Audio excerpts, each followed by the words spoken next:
Good evening.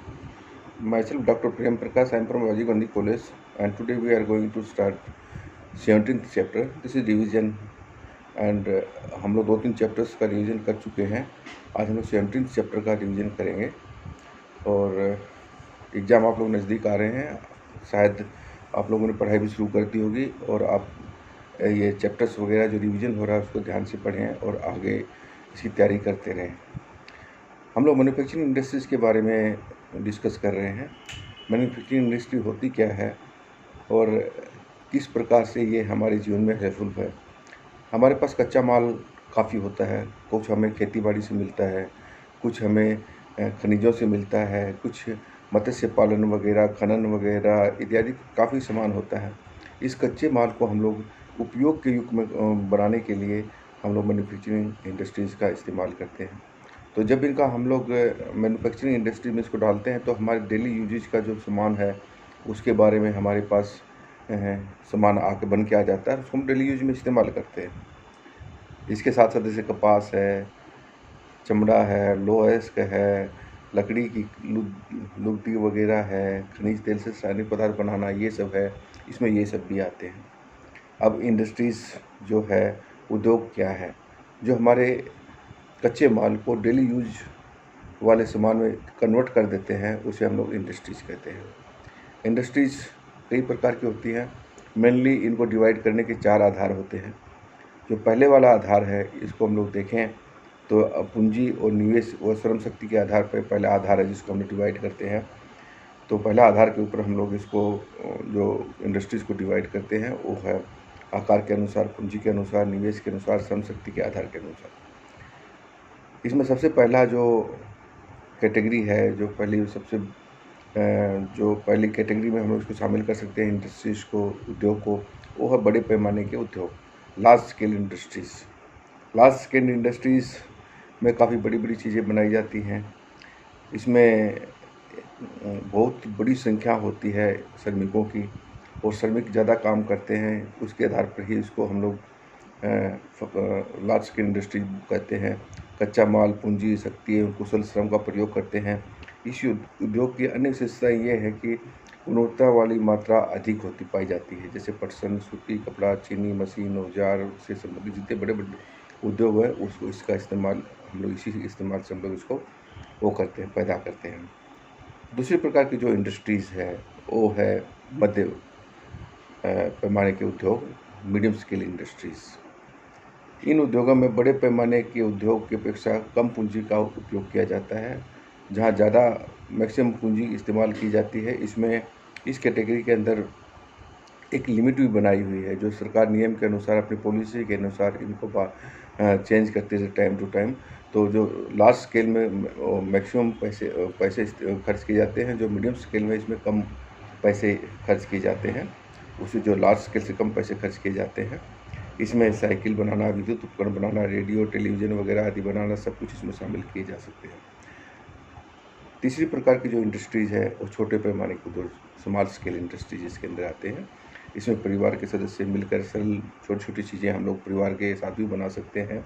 ग्रामीण लघु उद्योग, कुटीर उद्योग इसी कैटेगरी के अंदर आते हैं. इन उद्योगों में सामने कच्चा माल, तकनीकी कुशलता व संगठित बाजार की समस्या आती है. उन उद्योगों में जो खाद्य पदार्थ, जूते, चप्पल, मिट्टी के बर्तन, आभूषण तैयार किए जाते हैं. तो दूसरे प्रकार की जो कैटेगरी है, जो पहली वाली कैटेगरी है, ये है हमने जो अभी डिस्कस की. जो दूसरे प्रकार का आधार है जो हम लोग इंडस्ट्रीज डिवाइड करने के लिए लेते हैं वो स्वामित्व के आधार पर. तो इसमें मालिकाना हक जिसके पास होता है उसके आधार के रूप में इसको हम लोग डिवाइड करते हैं. इसमें सबसे पहले प्रकार की इंडस्ट्री जो आती है सार्वजनिक सेक्टर के उद्योग है इसमें. और दूसरे प्रकार की जो इंडस्ट्रीज़ है वो निजी सेक्टर के उसमें जो इंडस्ट्रीज है वो आती है. और तीसरे प्रकार के सहकारी सेक्टर के उद्योग हैं जो एक सरकारी समिति बनाकर उसमें उद्योग चलाए जाते हैं. और चौथा जो है मिश्रित सेक्टर के उद्योग हैं. ये उद्योग उन्हें सरकार भी चलाती है अथवा सरकारों के समूह भी इसमें चलाते हैं. जो तीसरी प्रकार का आधार है जो इंडस्ट्रीज़ को हम लोग डिवाइड करने के लिए रखते हैं, ये है उत्पादनों के आधार के ऊपर डिवीज़न.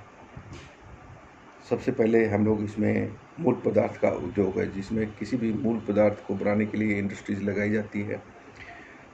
कच्चे माल का इसमें प्रयोग किया जाता है, वे आधारभूत पदार्थ उद्योग कहलाते हैं। लौह इस्पात, विद्युत उत्पाद, भारी मशीनें वगैरह निर्माण के लिए इसमें इस उद्योग का लगाना पाया जाता है। जो दूसरी प्रकार की इसमें इंडस्ट्रीज है पूंजी पदार्थ उद्योग। पूंजी पदार्थ वे होते हैं जिनका उपयोग उत्पादन में किया जाता है, उपभोक्ता द्वारा उनका सीधा प्रयोग नहीं किया जा सकता। ऊर्जा संयंत्र तथा तेल वेधन, जो ड्रिलिंग वगैरह है, उसके जो पदार्थ हैं, इनका इस्तेमाल इसमें किया जाता है। ऐसे पदार्थों का उत्पादन करने वाले उद्योग पूंजीगत पदार्थ उद्योग कहलाते हैं। इसके अंदर जो तीसरा जो कैटेगरी है वो है मध्यवर्ती पदार्थ उद्योग। मध्यवर्ती पदार्थ उद्योग स्वयं में तैयार फिनिश्ड माल तैयार होते हैं। इसमें कुछ आइटम ऐसे होते हैं जो ये खुद तैयार नहीं करते, उपयोग उत्पादन के लिए किया जाता है और जो दूसरे के हेल्प से ये तैयार किए जाते हैं। मध्यवर्ती पदार्थों में ईंधन, स्नेह, प्राकृतिक व मानव निर्मित पदार्थ तथा उपकरण शामिल किए जाते हैं। आधुनिक उद्योग अर्थव्यवस्था में सकल उत्पाद का बहुत बड़ा हिस्सा उत्पादन होता है इसमें, जो इस कैटेगरी के अंदर जो उद्योग आते हैं। जो चौथी कैटेगरी है इसके अंदर उपभोक्ता पदार्थ उद्योग। ये वे उद्योग हैं जिनके उत्पाद का प्रयोग प्रायः दैनिक जीवन में अधिकतर लोग करते हैं, जैसे कागज़, पेन, घड़ियाँ, वस्त्र, खाद्य पदार्थ इत्यादि। इस प्रकार के उद्योग इसके अंदर आते हैं। जो हमारी जो चौथी प्रकार का जो आधार है इंडस्ट्रीज़ को डिवाइड करने का, वो कच्चे माल के स्रोत के आधार पर इंडस्ट्रीज का डिवीज़न है। इसके अंदर क्या करते हैं, सबसे पहली जो कैटेगरी है कृषि आधारित उद्योग। ये वो उद्योग हैं जो कृषि उत्पादनों को कच्चे माल के रूप में प्रयोग करते हैं, जैसे सूती वस्त्र है, पटसन है, रेशमी वस्त्र है, चीनी व वनस्पति तेल इत्यादि इसके अंदर आते हैं। तो इस प्रकार के उद्योग हम लोग कच्चे माल के स्रोत के आधार पर बनाते हैं। जो इसमें दूसरी कैटेगरी है वो खनिज आधारित उद्योग हैं। खनिजों के कच्चे माल के रूप में प्रयोग में लाए जाते हैं, खनिज आधारित उद्योग कहलाते हैं, जिसमें लौह इस्पात, सीमेंट, एल्युमिनियम उद्योग इत्यादि वगैरह सब कुछ आते हैं। इसमें जो तीसरी कैटेगरी है, ये कैटेगरी है वन उद्योग आधारित उद्योग होते हैं। इसमें वनों का जो सामान होता है उसके आधार पर इस उद्योग को बनाया जाता है। इसमें कच्चा माल प्राप्त करने की हमारी क्षमता खुद की होती है। कागज़, गत्ता, चमड़ा, रेंगने का उद्योग, लाख, रेजिन वगैरह, बरोजा, टोकरी, बीड़ी वगैरह बनाने की जो उद्योग है, इस कैटेगरी में हम लोग शामिल कर सकते हैं। इसमें जो चौथी कैटेगरी आती है वो है चारागाह आधारित उद्योग। इस प्रकार के अनेक उद्योग जीवित पदार्थ पशुओं के आधारित होते हैं। इसमें खाल, हड्डी, सींग, जूता, दुग्ध उद्योग आधारित होते हैं, जो ये भी कच्चे माल के ऊपर आधारित होते हैं और कच्चे माल इनको आसानी से हमें मिल जाते हैं, तो उनको यूज़ के लिए, डेली यूज़ के लिए हम लोग कन्वर्ट करके और उसको हम लोग इस्तेमाल में लाते हैं। जो इसमें पांचवी कैटेगरी है वो है निर्मित वस्तुओं के प्राकृतिक आधार पर। इस प्रचलित वर्गीकरण में 8 उद्योगों को शामिल किया गया है: धातुक्रम उद्योग, यांत्रिक इंजीनियरिंग उद्योग, रासायनिक और संबद्ध उद्योग, वस्त्र उद्योग, खाद्य संसाधन उद्योग, विद्युत उत्पादन उद्योग, इलेक्ट्रॉनिक उद्योग और संचार उद्योग। तो ये थे आपके उद्योगों का वर्गीकरण। इसमें 4 आधार लिए हैं और चारों के आधार पर इनका डिवीज़न किया गया है और इनको डिवीज़न के आधार पर ही हम इनको डिवाइड करके इनका अध्ययन करते हैं। अभी बात यह क्या आती है कि हम ये देख रहे हैं कि हम लोग इंडस्ट्रीज़ तो लगा लेते हैं, लेकिन हमारे पास काफ़ी समस्याएं हैं। तो लोकेशन ऑफ इंडस्ट्रीज़ में काफ़ी प्रॉब्लम आती है, कहाँ इंडस्ट्रीज लगानी चाहिए, कहाँ हमें नहीं लगानी चाहिए।